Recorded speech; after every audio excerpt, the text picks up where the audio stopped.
আসসালামু আলাইকুম।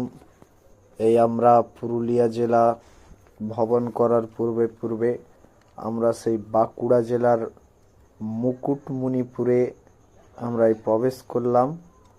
এই মুকুন্দমণিপুরে এখান থেকে আমরা সবাই টিকিট কাটা হয়েছে, 150 টাকা করে নিয়েছে এক একজনের টিকিট। আমরা এই কংসাবতী নদীর উপকূল থেকে আমরা এই নৌকার মাধ্যম থেকে বেয়ে ওদিকটাতে চলে যাব। এটা কংসাবতী নদী, এর উপরে আমরা যাব। এখনই সবাই উঠতেছে, সবাইকে একটা করে এখানে নৌকাতে ওঠার সময় একটা করে জ্যাকেট অবশ্যই দিবে। সবাই এটা ব্যবহার করবে, এটা আমাদের চিহ্নিত। আমরা এই নৌকাতে উঠে গেছি, নৌকা ছেড়ে দিয়েছি, আমি ভিডিও শর্ট করেছি। টাইম লাগে, ওগুলো অসংখ্য দেখা যাচ্ছে। এগুলো হলো দ্বীপ। একটা মন্দির রয়েছে, আমাদের নৌকায় প্রবেশ করতে গিয়ে রয়েছে জঙ্গলের পাহাড়ি এলাকা। ওটাই পাহাড়ি, বাঁকুড়া জেলাটাই পাহাড়ি। প্রবেশ থেকে করে যাওয়ার দৃশ্যটা সম্পূর্ণ আলাদা। এই আমরা প্রবেশ করলাম, নদীর এপারের দ্বীপটাতে এসেছি। এখানে সবাই নামবে এক এক করে, বোট থেকে আমরা সবাই নামবো। সবাই নেমে আমরা অন্য ভিডিওতে দেখিয়েছিলাম, এটা আমরা প্রবেশ করব। এখন বর্তমান যে দ্বীপটাতে প্রবেশ করব সেটা হলো পার্ক মতো করেছি ছোট, সেই পার্কে আমরা প্রবেশ করব। ইনি হলেন বাঁকুড়া জেলার যিনি আমাদের নৌকাওয়ালা। সবাই একে একে বোট থেকে নামতেছে, 15 জন সবাই নামতেছে। নামার পরে সবাই একসাথে যাব, গিয়ে ওখান থেকে আমরা দেখা যাক কিভাবে যাওয়া যাক। ওখান থেকে গিয়ে আমরা যে প্রথমে যে সোনার বাংলা প্রবেশ করব, এই বোটওয়ালা আমাদেরকে টাটা করে দিচ্ছে। ওখানে উনি থাকবে, আবার ফেরার সময় ওনার ওই বোটটাতের মাধ্যমে আমরা ওপারে প্রবেশ করব। এই চলে এলাম পার্কের কাছে, ভিডিও কাটিং করেছি। রাস্তার অনেকটা টাইম লাগে হেঁটে আসতে, 15 মিনিট প্রায় টাইম লেগে যায়। টিকিট মূল্য এখানে আমরা সবাই টিকিট কাটার করে দাঁড়িয়েছি। লেখা আছে ফুলে হাত দেবেন না। এই টিকিট কেটেছে আমাদের 10 টাকা করে। গাছপাতায় হাত দেবেন না, অনেক কিছু লেখা আছে এখানে, দেখে প্রবেশ করবেন, ফাইন হয়ে যাবে। সোনার বাংলা পার্ক, টিকিট মূল্য 10 টাকায় সবাই টিকিট কাটতেছে। টিকিট কাটা হয়ে গেলে আমরা সবাই কমপ্লিট হয়ে গেলে টিকিট কাটা আমরা ভিতরে প্রবেশ করব। ভিতরে প্রবেশ করার পরে আমরা দেখব কি কি রয়েছে। কেন আমরা তো অনেক পার্কে ঘুরেছি, পার্কটা ছোট হলেও পার্কটার সৌন্দর্যটাই আলাদা। এখানে যে ফুল রয়েছে, প্রকৃতির পরিবেশটা এত সুন্দর। এখানে আপনারা ভ্রমণ করতে পারেন ভালো, কম পয়সায় ভালো। অনেক কিছু রয়েছে বাগানটায়। এটা গোলাপ ফুলের গাছ, অনেক রকমের বিভিন্ন রকমের ফুল রয়েছে। আমি অত ফুলের নামই জানি না, মানে যা ফুল রয়েছে।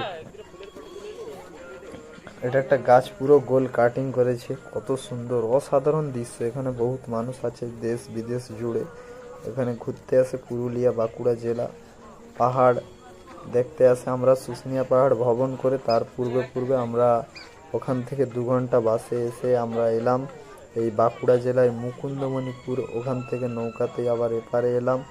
এপারে এসে আমরা সোনার বাংলা পার্কে নেমে কিছুটা হেঁটে আমরা এলাম ভিতরের দিকে। এই ভিতরের দিকে যাচ্ছি, প্রবেশ করছি ভিতরে। এই সব দৃশ্য, সৌন্দর্য এরিয়া, নিরিবিলি, একদম কোনো সাউন্ড নাই এখানে, পুরো নিরিবিলি বিন্দাস এরিয়া। এখানে একজন কাকু গাছ লাগাচ্ছে, নতুন আরো কিছু ফুলের চারা এখানে ভিতরে বসাচ্ছে। পরিবেশটা খুব আলাদা, অসাধারণ পরিবেশ এখানে, ভাববার বিষয় পরিবেশটা। এখানে আরো অনেক কিছু রয়েছে, ভিতরে যাচ্ছি। দেখুন সামনে অনেকজন রয়েছে, সবাই যাচ্ছে ভিতরের দিকে, প্রবেশ করছে। কাকুর কাছে এলাম, দেখছি কাকু কি গাছ লাগাচ্ছে। কাকু সব জবা ফুলের চারা বসাচ্ছে এখানে। সব জবা ফুলের চারা এখানে কাকু লাগাচ্ছে ভিতরে। এটা একটা ফুলের বাগান, পুরোটাই ফুল দিয়ে, পুরো বাগানটাই ফুল দিয়ে ঘেরা। মাটিটা এটা বাঁকুড়া জেলার লাল, সম্পূর্ণ লাল মাটি। গাছও ভালো হয়। একটা সাদা ফুলের গাছ, সাদা ফুলের গাছ হয়েছে। সাদা ফুলের গাছ ভালো লেগেছে এখানে। এই ছেলেগুলা এসেছে আমাদের সাথে ট্যুরে ঘুরতে, এরা এখানে সেলফি তুলছে পার্কে। সবাই দেখুন কত সুন্দর পরিবেশ, এখানে সবাই ফটো তুলছে। আরো অনেক কিছু দেখাবো, দেখতে থাকুন। এখানে বৃষ্টি এলে, এই যে ঘরটা, ও বৃষ্টি এলে ওর মধ্যে মানুষ প্রবেশ করে বৃষ্টির জন্য না ভিজেবে। এটা আমরা এলাম এই ভিতরে। খরগোশ তো আমি সাদা দেখেছি, এই প্রথম দেখলাম লাল, সাদা, কালো সব রকম মিলিয়ে রং খরগোশগুলো। ভালো লেগেছে, কত সুন্দর এক জায়গাতে অনেক খরগোশ এখানে প্রবেশ করেছে। সব রয়েছে ভিতরে, অনেক খরগোশ রয়েছে, আরও অনেক কিছু রয়েছে ভিতরে, সব দেখাবো। 10টার মতো রয়েছে এখানে খরগোশ ভিতরে। সব ঘেরে রাখা হয়েছে কাটা তার থেকে, যাতে না বাইরে বেরিয়ে আসতে পারে। এখানে ঝর্ণাই ছিল, ঝর্ণাটা কোনো কারণে বন্ধ হয়ে যায়। ঝর্ণাটা এমনি রয়ে আছে, এখন চালু নাই বর্তমান। তারপর দেখুন এখানে যাচ্ছি ভিতরের দিকে, দেখাচ্ছি। এটা দেখুন, এটা হলো, দেখুন ভালো করে, চিনতে পারেন নাকি? কত সুন্দর সুন্দর রয়েছে এখানে পরিবেশ। ক্যামেরাতে বোঝা যাচ্ছে না, জাল ঘেরা তো, ভিতরে বোঝা যাচ্ছে না অতটা ঠিকঠাক। ভিতরের দিকে বোঝা যাচ্ছে না কি রয়েছে। ছোট ছোট গাছের চারা অনেক বসিয়েছে ভিতরে। এটা ঘোড়া না গাধা আপনারা জানাবেন, এটা ঘোড়া না গাধা, আমি কিন্তু বুঝতে পারছি না। এটা আপাতত মানুষকে বিভ্রান্তি করার তরে ঘোড়াই বলতেছে, কিন্তু না, এটা ঘোড়াই না। আমার তো যতটা মনে হয় এটা গাধাই হবে, একই রকম দেখতে, তাই একে ঘোড়া বলে চালিয়ে দিচ্ছে, কিন্তু না, এটা গাধাই, সম্পূর্ণ এটা গাধা। আমার যেটা ধারণা, আপনারা জানাবে এটা কি ঘোড়া না গাধা।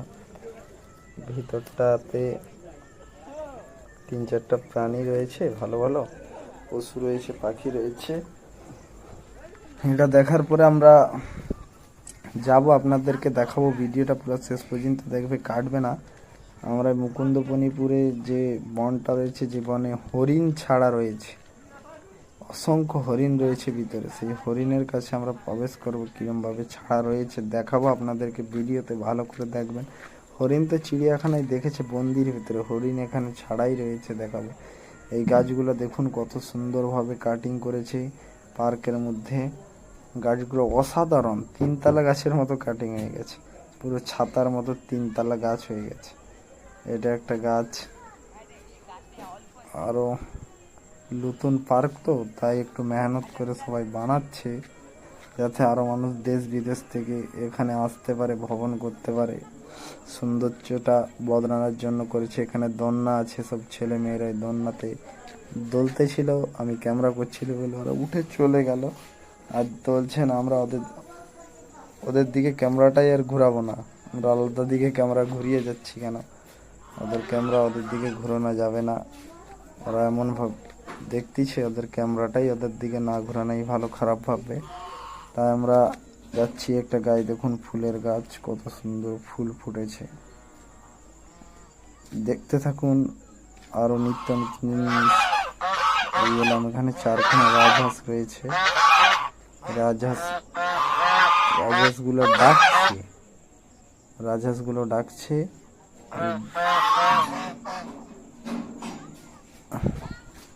তারপরে এখান থেকে আমরা চলে যাব, সরাসরি ভিতরের দিকে চলে যাব। ভিতরের দিকে যাব আমরা, দেখতে থাকুন। এখানে রয়েছে সেই, আবার খরগোশের কাছে এলাম ফিরে। আমি ভাবছি অন্য কিছু রয়েছে, আবার সেই ঘুরে দেখলাম আবার সেই ওরকমই আরো একটা জায়গায় রয়েছে খরগোশ। সেখান থেকে খরগোশগুলো অনেক রয়েছে। এইবার দেখুন আমি এই গাধাটা ঘাস খাওয়াচ্ছি, গাধাটা ঘাস খাচ্ছে।